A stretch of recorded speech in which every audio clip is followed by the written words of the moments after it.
Want to learn how to make these cute cake pops? Keep watching for more.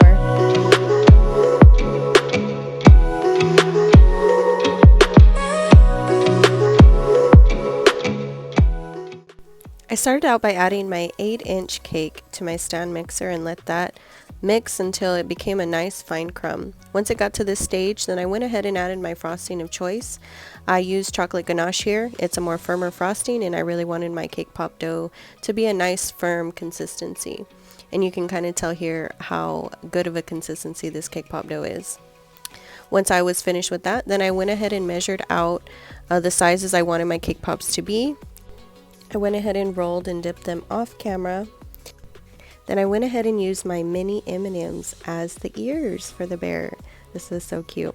I attached it onto the cake pop dough just with a little bit of chocolate, let that dry, and then I dipped it whole into the chocolate.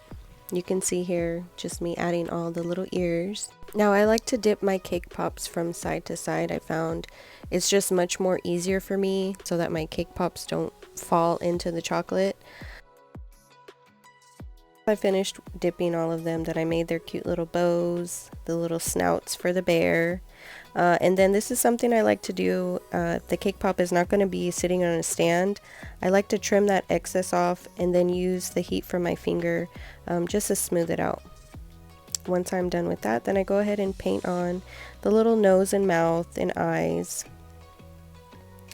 And then I went ahead and attached her little bow. And I also did have some gold cake pops along with these little bears.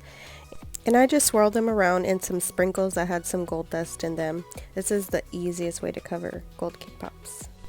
I hope you enjoyed this tutorial and thank you for watching.